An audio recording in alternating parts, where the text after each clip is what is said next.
Eu quero começar esse vídeo com uma pergunta que talvez você tenha medo de fazer em voz alta para você mesma.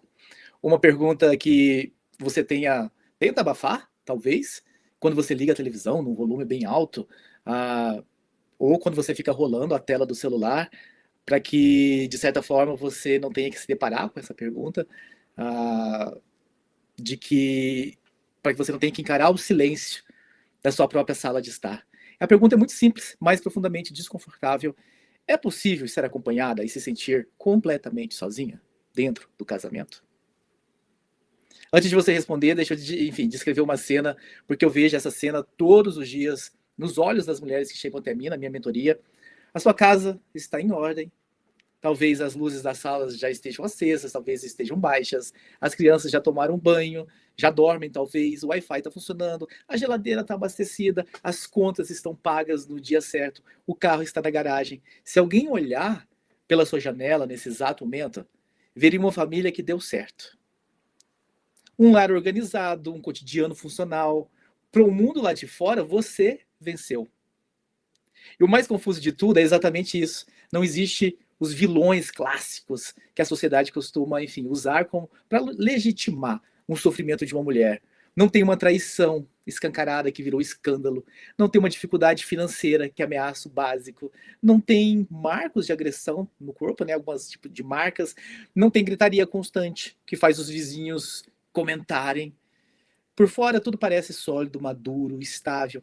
E o pior é que você se sente tão errada por se sentir mal, como não tem nada de errado aos olhos da sociedade, você começa a se sentir mal por você estar mal. Mas toda noite, quando você finalmente, né, deita a sua cabeça no travesseiro, que o silêncio da sua casa se torna absoluto, algo acontece dentro de você. Surge um peso no peito, um peso que não é drama, é físico. É uma pressão que não tem um nome definido, mas que diz em silêncio o seguinte, que você está desaparecendo dentro dessa estrutura que você mesmo ajudou a construir. É bom a gente deixar isso claro. Vamos começar a tirar um pouquinho das camadas da cebola aqui. Assumir também um pouquinho de responsabilidade, não de vitimização. É como se você tivesse virado parte de uma engrenagem necessária para o funcionamento, mas invisível para as pessoas. Você cuida da logística da casa, você organiza a rotina, você lembra datas importantes, você resolve problemas, você mantém tudo de pé. Mas você sente que a sua presença emocional não habita mais aquele espaço. Você olha para o lado, vê o seu marido dormindo ou concentrado na tela do celular e sente algo difícil de admitir para você mesmo. Ele se tornou um estranho que sabe a marca do café preferido, mas não sabe como você está se sentindo hoje. Um estranho que divide a mesma casa, mas que não te visita mais por dentro. Muitas mulheres chegam até mim carregadas, né, carregando uma culpa silenciosa, quase uma vergonha. Elas dizem mais ou menos assim: Tiago, eu me sinto péssima por reclamar. Porque eu tenho uma casa boa, eu tenho um marido trabalhador, ele não me trai, ele é um bom pai. Então por que é que eu sinto que eu estou gritando debaixo da água e ninguém me ouve?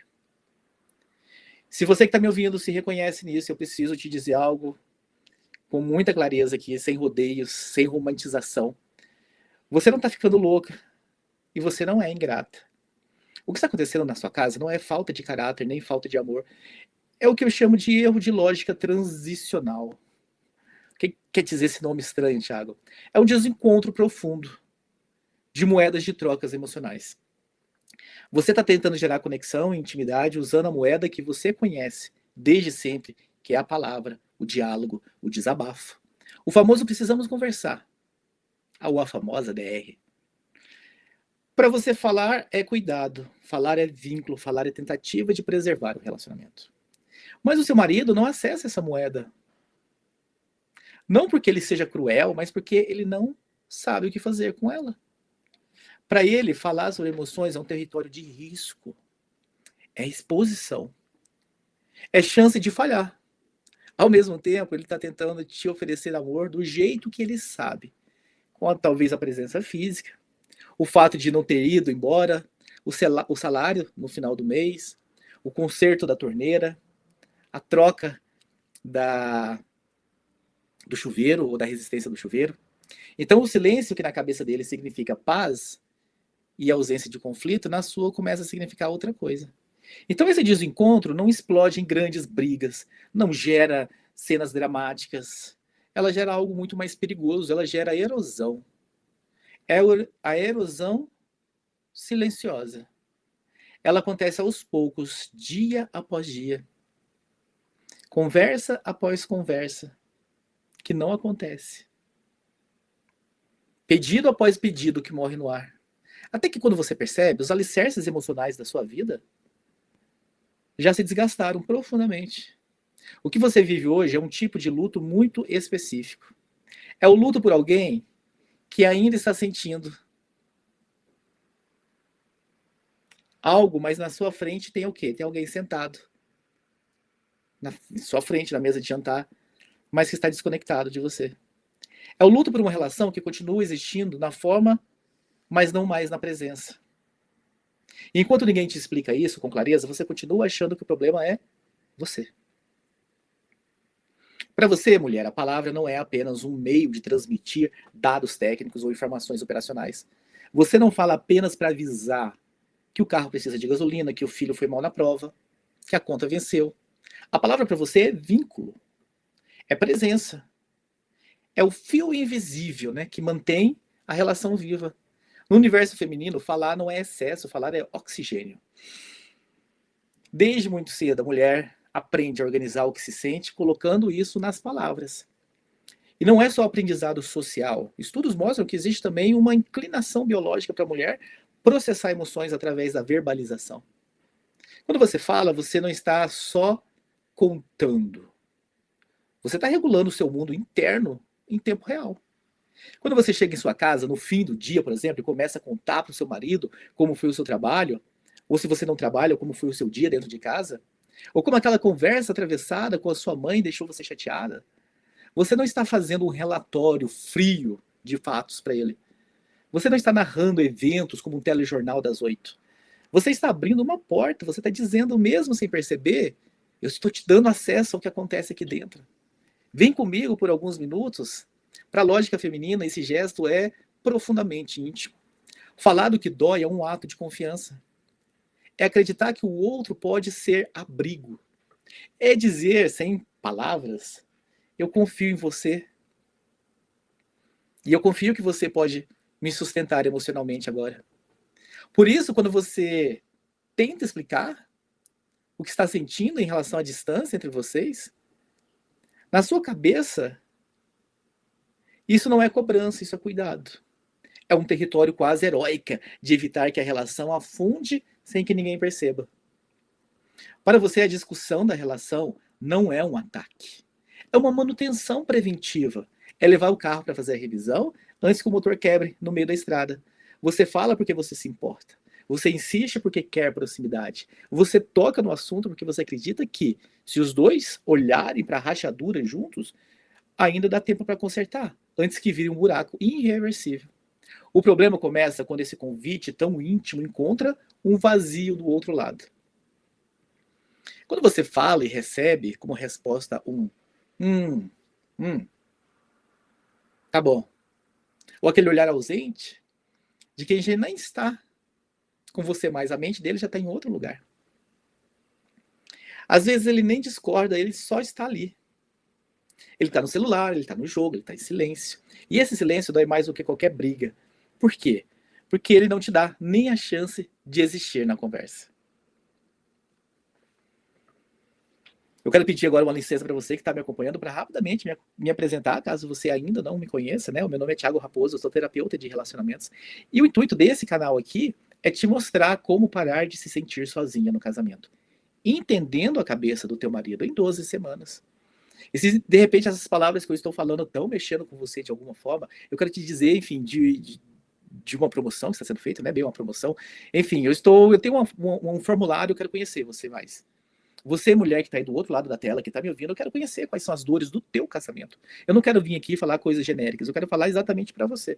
Então eu criei um formulário, uma pesquisa, e quem responder essa pesquisa, eu vou mandar um presente gratuito, um presente surpresa, para todas que responderem, e além disso eu vou sortear uma sessão individual comigo, gratuita, 1 hora, para eu entender, ouvir você dizer, para que eu possa te orientar de alguma forma.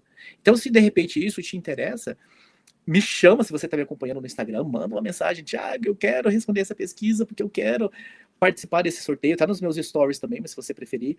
Se você está me acompanhando pelo YouTube, né, essa transmissão está sendo conjunta no Instagram, no YouTube, comenta no YouTube porque eu mando o link. E nas outras redes sociais esse vídeo também entra, não ao vivo, mas esse vídeo também vai para o TikTok, vai para o Kawaii, vai para o Facebook, vai, enfim. Então, qualquer lugar que você comentar, em algum momento eu vou ver e vou te mandar o link desse formulário. Para mim é muito interessante, muito importante conhecer você, independentemente dos bônus, né, desse sorteio e do presente. Mas eu também quero reconhecer o seu esforço. Não é uma pesquisa muito grande. Eu prometo para você que tem, eu acho que 10 perguntas, em 5 minutos, no máximo 10, você mata o formulário. Até porque as primeiras perguntas é nome, e-mail, telefone, então isso você responde ali em 15 segundos. Mas vamos voltar ao nosso assunto, que é o que importa hoje. Diante disso que nós estamos conversando, dessa troca, dessa moeda, você dá a moeda da palavra, que é como você aprendeu, e ele não sabe receber muito bem essa moeda, ele não sabe o que fazer quando você entrega isso para ele. A sua reação instintiva não é desistir, né? É intensificar. Você tenta falar, ele está ausente, em vez de você desistir, você intensifica. No primeiro momento, pelo menos. É o que eu chamo da lógica da intensidade. Se ele não entendeu com 10 frases, você tenta com 50.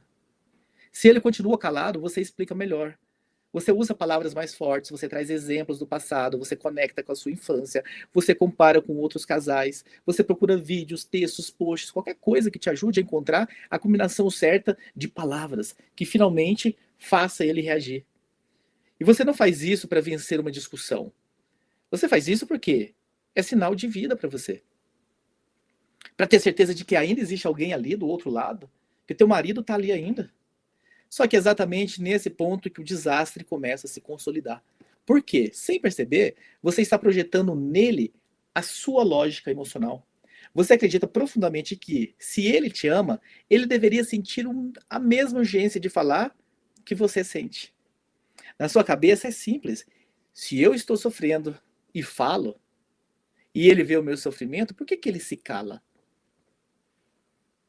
Para você, o silêncio dele soa como indiferença, como desprezo, como falta de amor. Mas o código emocional dele não funciona assim. Enquanto você usa palavras para tentar respirar, ele vive essa conversa como sufocamento. Você respira quando você fala, ele se sente sufocado. O que para você é oxigênio, para ele começa a aparecer falta de ar. Enquanto você fala para se aproximar, ele sente que está sendo encurralado num espaço emocional para o qual ele não tem ferramenta. É como se ele estivesse numa sala fechada, sem janelas, com alguém pedindo explicações para ele e ele não sabe dar. E quanto mais você fala, mais ele sente que precisa encontrar uma saída de emergência. Nesse momento, algo muito perigoso acontece dentro da dinâmica do casal. Você começa a falar mais para não perder. E ele começa a se calar mais para não falhar. Você acredita que você, lutando pelo vínculo, né, que você está ali lutando pelo vínculo, ele acredita que está se protegendo do fracasso. E nenhum dos dois percebe que estão, na verdade, se afastando cada vez mais. A sua tentativa de conexão vira, sem intenção nenhuma, o gatilho do afastamento dele. E o silêncio dele vira, sem intenção nenhuma, a confirmação do seu medo mais profundo, o de não ser importante. E é aqui que muitas mulheres começam a duvidar de si mesmas. Elas começam a pensar que estão exagerando, se são intensas demais, se perdem demais. E essa dúvida é devastadora. Por quê? Porque ela não nasce de uma rejeição explícita, mas de um vazio. Um vazio que vai corroendo a sua segurança emocional aos poucos. Você não para de falar porque resolveu amadurecer.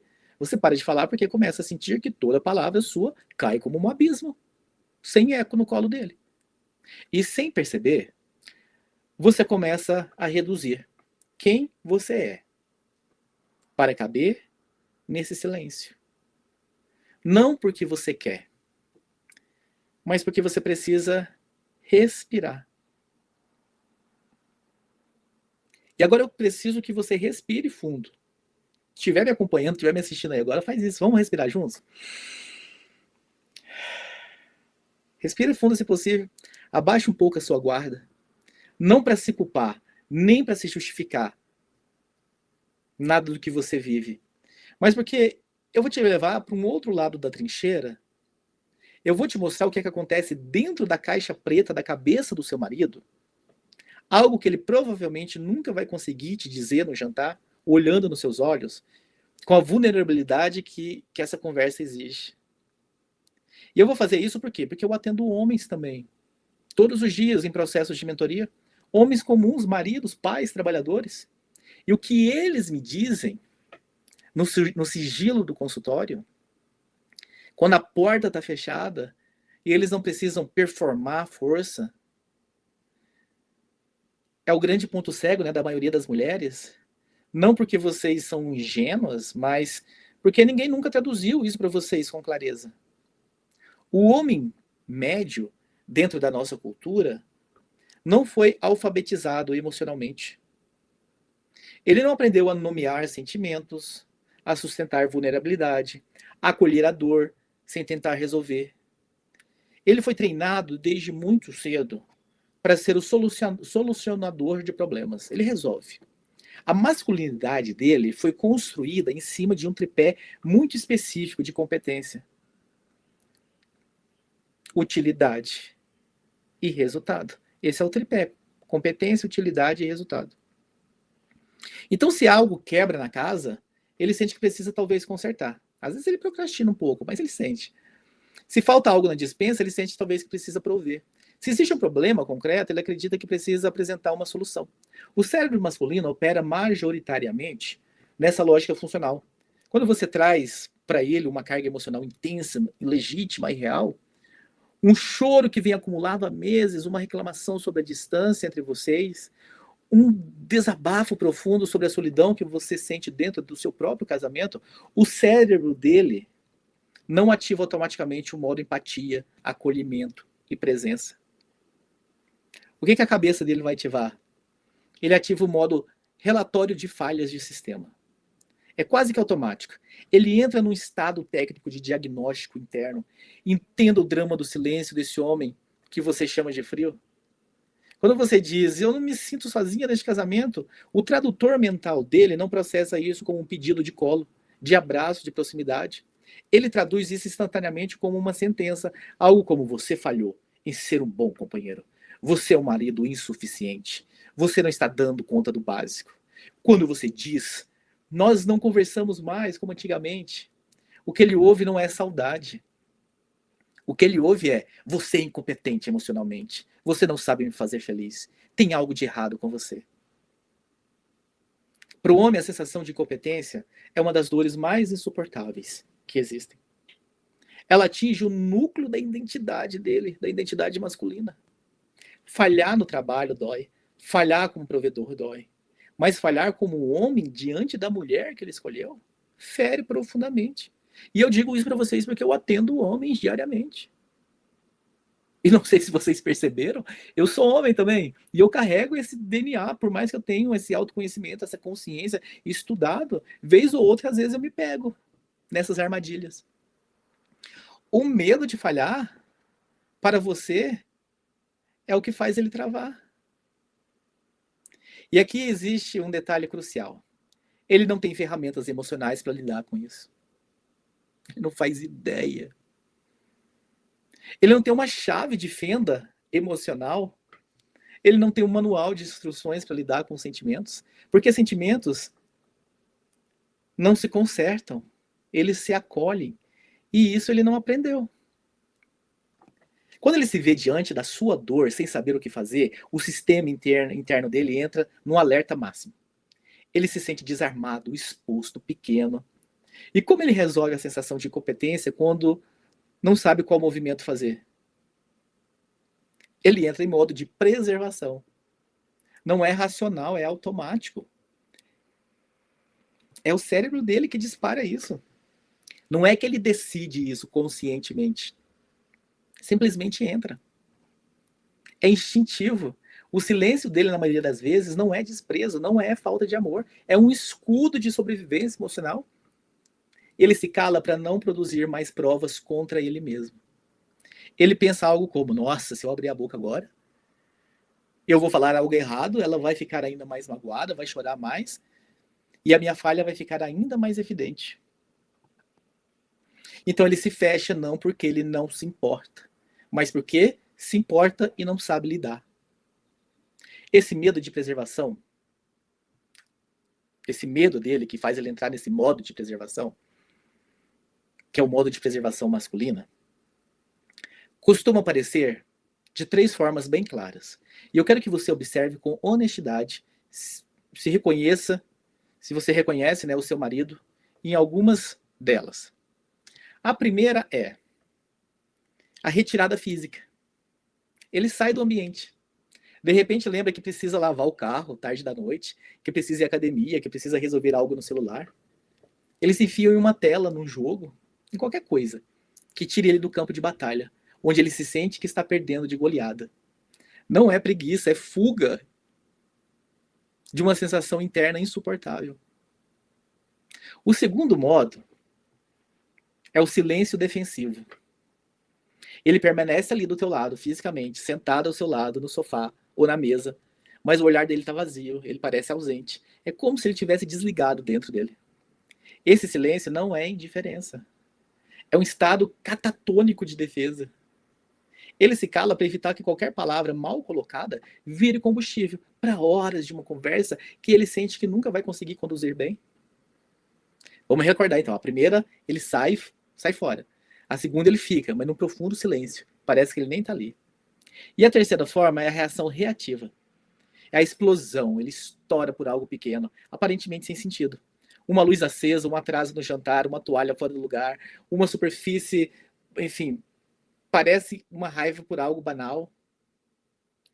Mas na raiz é o transbordamento da pressão interna de se sentir um fracasso emocional.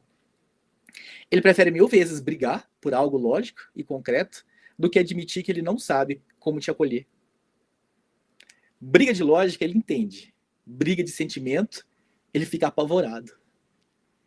Então, quando você entende isso, algo começa a se reorganizar dentro de você. Não para passar pano, não para aceitar menos, mas para parar de interpretar o silêncio dele como desamor automático. O silêncio dele fala mais sobre o medo dele do que sobre o seu valor.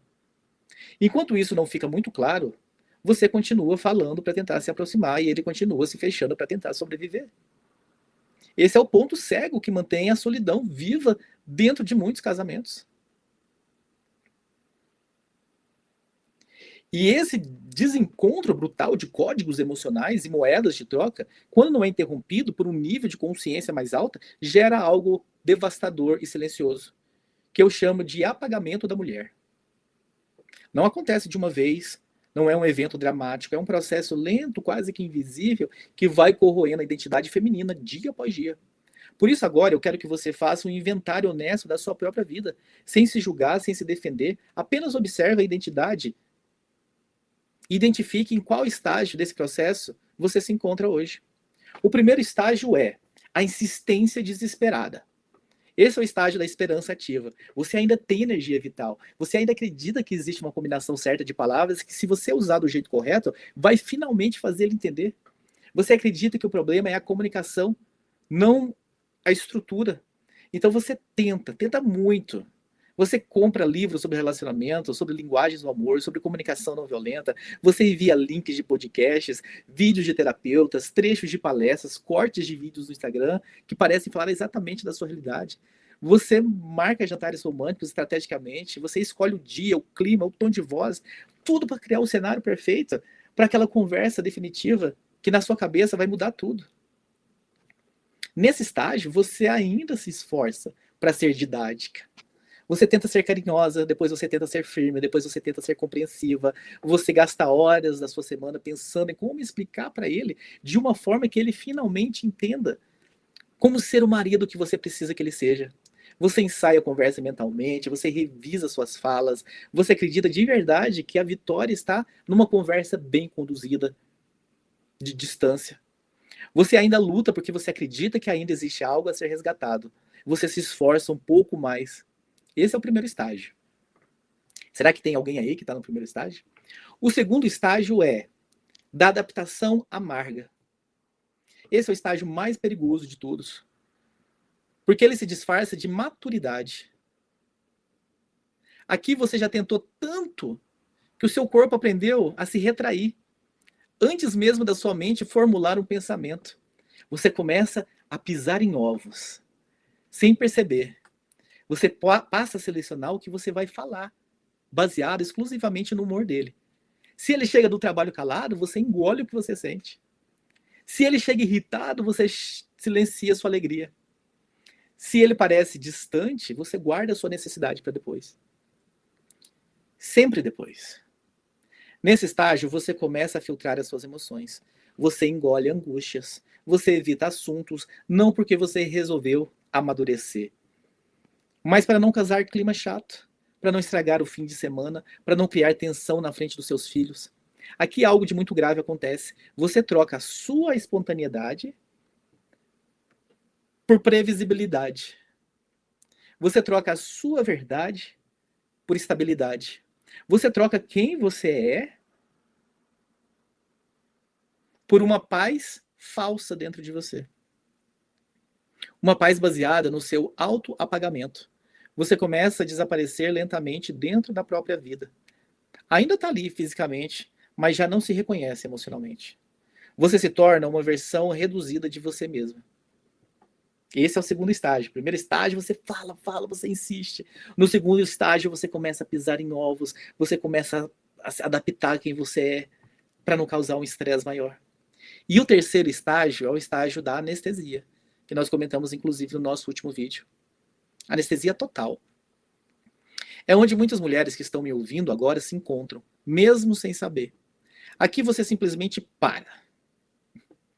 Você para de pedir, você para de cobrar, você para de tentar explicar, você para de chorar na frente dele, porque já aprendeu que o choro não gera acolhimento, gera afastamento. Você se torna funcional, prática, eficiente. Você faz tudo funcionar com uma perfeição quase que cirúrgica. A casa anda, os filhos estão bem, o trabalho acontece, as férias estão organizadas, os problemas são resolvidos. Por fora você parece forte, resolvida, madura. Mas por dentro você sente um vazio, você sente que virou uma engrenagem, um robô eficiente que executa tarefas, mas que perdeu o brilho dos seus olhos. Você não se sente mais desejada como mulher. Você se sente necessária como uma função que você tem. Você é essencial para o funcionamento da família, mas não se sente escolhida. E essa diferença destrói a alma aos poucos. Nesse estágio, muitas mulheres dizem coisas como: eu não sinto mais nada, ou eu só faço o que precisa ser feito. Mas isso não é neutralidade emocional, isso é anestesia. O teu corpo está desligado para não doer mais. Você parou de sentir porque você ficou forte. Você parou de sentir porque ficou cansada de se machucar. Para você ter ficado forte, mas isso não é ficar forte. Convenhamos. Você diz para você: eu parei de sentir porque eu fiquei mais forte, mas isso não é força. Então o peso de se tornar a mulher pior é o que ninguém pergunta como o pilar está. Ninguém pergunta se o pilar está cansado, se ele está rachado, se ele está prestes a ceder. Afinal, pilares não choram, pilares não reclamam, pilares apenas sustentam o teto, para que todos os outros durmam tranquilos, protegidos. E enquanto você sustenta tudo, ninguém sustenta você. Você está exausta de ser a única pessoa responsável pela temperatura emocional da relação. Você está exausta de ser o termostato ou o amortecedor adulta da relação. Então, em algum momento, você começa a se sentir uma estranha dentro da sua própria história. Né? Você olha as fotos de alguns anos atrás e você não reconhece mais aquele sorriso, você não reconhece mais aquela mulher. E talvez o que doa mais não seja o que você perdeu no relacionamento, mas quem você deixou de ser para você conseguir ficar. E para mudar esse cenário de desolação, você precisa aceitar uma verdade que dói no ego, mas que é o seu verdadeiro passaporte para a liberdade emocional. Você não precisa de mais conversa emocional. Você não precisa de mais explicação, mais desabafos ou mais tentativas de fazer ele entender como você se sente. Se falar resolvesse, o seu problema já teria acabado há 2, 3, 5, 10 anos atrás. Você já falou tudo. Você já explicou de todos os jeitos. Você já chorou, você já pediu, você já tentou ser didática, amorosa, firme. O que você precisa agora não é mais vocabulário. É de estratégia racional de alto impacto. Enquanto você continua acreditando que a solução está em encontrar a combinação perfeita das palavras, você vai continuar presa no mesmo ciclo. Se você não fizer nada diferente, você não vai ter resultados diferentes. Porque o problema nunca foi falta de clareza, foi excesso de linguagem no território errado. Estratégia relacional não é frieza, não é jogo, não é manipulação, é leitura correta do funcionamento humano aplicado com inteligência emocional. E o primeiro passo desse caminho é a despersonalização total do comportamento dele, do teu marido. Isso é urgente para a sua saúde mental. Você precisa parar de forma consciente e deliberada de interpretar o silêncio dele ou o afastamento dele como um veredito sobre o seu valor como mulher. O silêncio dele não significa que você é chata, não significa que você perdeu o encanto, não significa que você está velha, que você está invisível, que você está indesejável. O silêncio dele fala muito mais sobre as limitações emocionais dele do que qualquer falha sua. Se você começa a criar monstros na sua cabeça, você está perdida.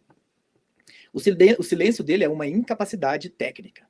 É um sinal claro de sobrecarga emocional e de falta de ferramentas internas para lidar com a complexidade do que você traz. Quando você entende isso, algo muda imediatamente dentro de você. Você para de sangrar a cada retração dele. Você para de se sentir rejeitada a cada afastamento dele. Você recupera o seu eixo interno. Em vez de reagir impulsivamente, você começa a observar a dinâmica com mais lucidez. Você sai do lugar de quem implora e você entra no lugar de quem lê o tabuleiro na sua frente, que observa, que enxerga o que você não estava enxergando antes. Você deixa de mendigar a atenção de alguém que está em curto-circuito emocional e você passa a se posicionar como uma estrategista dentro desse relacionamento, não como uma vítima. O segundo passo é a mudança de comando, né, e o resgate da sua presença própria. Isso é mais profundo do que parece. Durante muito tempo, a maior parte da sua energia vital esteve concentrada no que falta na sua relação. No que ele não faz, no que ele deveria fazer, no que ele deveria entender, e isso te consome. Agora o movimento precisa ser outro. Vai ser redirecionar essa sua energia para você mesma. Não por ser egoísta, mas por sobrevivência emocional. Uma mulher que se apagou, que vive em função de decifrar o marido, de tentar agradar, ou de esperar sinais mínimos de validação, se torna previsível. E previsibilidade excessiva, dentro da lógica da atração, gera distanciamento. Você precisa voltar a ocupar espaço da sua própria vida. Retornar a projetos que são seus, interesses que não passam por ele, momentos de prazer, de descanso, de alegria, que não dependem da presença, do humor ou da aprovação dele. Quando você volta a existir como indivíduo completo, algo muda no campo emocional da casa. Você deixa de ser uma presença que cobra e passa a ser uma presença que irradia. Você não precisa anunciar essa mudança. Ela vai ser sentida. Estou cansado de atender mulheres, de mulheres mentoradas chegarem para mim e falar assim: nossa, Thiago, eu fiz aquilo. E ele chegou e falou assim: nossa, tem algo diferente com você. Vai ser percebido. Você não precisa anunciar: olha, agora eu estou cuidando só de mim. Não precisa. Só faz. O ser humano, especialmente o homem, sente atração instintiva pelo que ele não consegue controlar totalmente. Quando você para de girar em torno dele e volta a brilhar por conta própria, a dinâmica se reorganiza.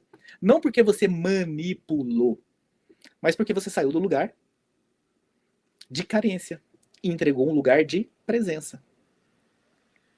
O terceiro passo é aprender a linguagem da competência. Essa é a chave que quase ninguém ensina. Eu ensino as minhas mentoradas a falarem a única língua que o cérebro masculino consegue processar, sem ativar o modo defesa. O homem se aproxima por instinto, de onde ele se sente capaz, útil e vitorioso. Então, se toda interação com você termina com ele se sentindo um marido ruim, um pai insuficiente, um homem emocionalmente falho, o cérebro dele cria uma associação negativa com a relação. Ele passa a evitar o contato para não se sentir a dor da incompetência. Isso não significa elogiar falsamente hoje. Agora eu vou começar, enfim, inventar elogios para ele que não existem. Não é isso que eu estou falando, não. Não significa passar o pano na relação. Significa criar contextos onde ele possa experimentar sucesso emocional, em pequenas doses. Espaços onde ele consiga te agradar através de ações práticas, concretas, que ele sabe executar. Quando um homem volta a se sentir que consegue te fazer bem, mesmo que em coisas simples, algo se reorganiza internamente dentro dele. Ele começa a se sentir mais seguro, menos acuado, menos risco. E a partir dessa sensação de segurança, a partir de tudo isso que você for fazendo, a guarda emocional dele começa a baixar. Não de uma vez, né? Então, vou fazer isso hoje, amanhã, não. É um processo. Há quanto tempo que você demorou para ir se apagando? No começo você não era apagado e foi se apagando. Agora o processo de reativar essa confiança nele também vai levar um tempinho, mas vale a pena. O resultado lá no final da jornada é espetacular. Não é por um milagre, mas é progressivamente. O vínculo começa a ser reeducado. Não pelo confronto constante, mas pelo reforço positivo da competência dele. É assim que a reconstrução acontece, sem humilhação, sem implosão, e sem que você precise desaparecer para manter o casamento de pé. Esse caminho não é rápido, preciso que vocês tenham clareza disso. O Tiago não está aqui prometendo a pílula milagrosa. Mas ela é real, e isso eu posso garantir. E pela primeira vez em muito tempo, ele não exige que você se machuque para tentar amar. Então esse nosso encontro de hoje não é apenas mais uma live que você assistiu e que você vai esquecer amanhã, ou daqui a pouco. Ela é o primeiro grande degrau concreto para você sair do que eu chamo do casamento invisível. A solidão a dois é, sem exagero nenhum, uma das dores mais profundas que um ser humano pode viver. Porque ela não acontece na ausência de alguém. Porque quando você tem uma solidão de alguém que partiu, alguém que morreu, dói também, mas é lógico, né? A gente, de certa forma, a gente sabe que isso, em algum momento, mais cedo ou mais tarde, pessoas especiais vão partir e essa dor vai acontecer. Agora, quando você sente a dor da ausência de alguém que está do seu lado, essa é meio ilógica, é difícil de entender. Porque ela acontece na presença. Ela é vivida exatamente no lugar onde, por promessas, por contrato e por expectativa, você deveria ter abrigo, descanso e pertencimento. É uma dor que confunde porque de fora parece que tudo está certo, mas por dentro algo está quebrado silenciosamente. É como sentir um frio intenso sentado ao lado de uma lareira cheia de lenha. A estrutura está ali. O potencial está ali. Mas ninguém sabe acender o fogo. E você passa anos se perguntando se o problema é você. Se você é exigente demais, se você está pedindo algo impossível. Quando, na verdade, o que falta não é amor, é leitura correta de funcionamento. Eu não quero que você saia daqui com uma esperança vazia, dessas que empolgam por alguns minutos e depois se transformam em frustração. Eu quero que você saia com uma esperança ancorada em lógica, comportamento e realidade. É possível resgatar a mulher que você era antes de se apagar. Aquela mulher que tinha desejos próprios, que ria com facilidade, que se sentia interessante, viva, presente no próprio corpo. Aquela mulher que não precisava se esforçar para existir dentro da própria casa. Essa mulher não morreu. Ainda mais se você está me ouvindo e está aparecendo aí dentro de você um certo incômodo com as minhas palavras. Alguma coisa ainda pulsa aí dentro de você. Só que essa mulher ela foi silenciada por um sistema que não te explicou as regras do jogo emocional que você estava jogando. E o pior, ele também não sabe as suas regras. Jogam a gente dentro de um relacionamento sem nos ensinar quais são as regras. Então o caminho para resgatar essa mulher não passa por gritar mais alto. Não passa por discutir melhor. Não passa por tentar transformar o seu marido em alguém que fala de sentimento como você fala. Não passa por se humilhar, por atenção, e nem por fazer cenas emocionais, que só aumentam a distância. Tudo isso você já tentou no seu passado e não deu certo. Se você chegou num ponto de solidão a dois, é porque você já tentou isso e não deu certo. E se funcionasse, você não estaria aqui agora. Então o caminho passa por algo muito mais adulto e poderoso. Aprender a ler o código invisível que rege a mente masculina. Quando você entende esse código, você para de bater de frente, dá murro em ponta de faca. E você começa a agir com inteligência relacional. Você deixa de desperdiçar energia tentando girar vínculo de um jeito que só ativa a defesa.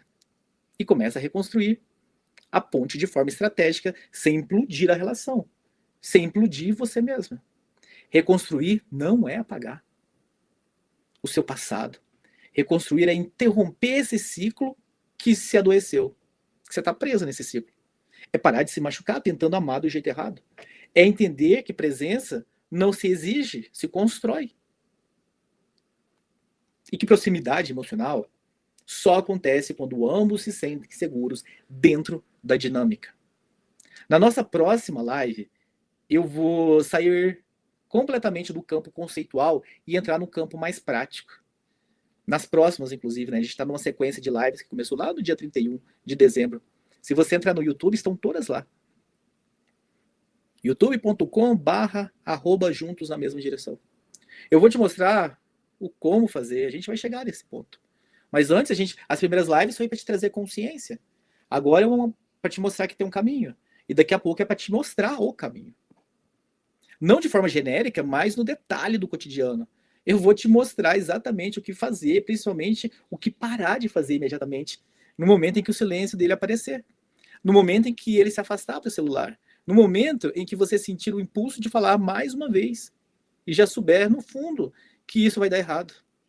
Eu vou te entregar frases prontas, scripts de conversas, atitudes de alto impacto que vão quebrar a defesa deles sem você se humilhar, sem você se diminuir e sem você colocar no papel de quem implora por migalhas emocionais. São movimentos simples, mas profundamente eficazes, porque respeitam o funcionamento psicológico masculino e, ao mesmo tempo, protege a sua identidade emocional.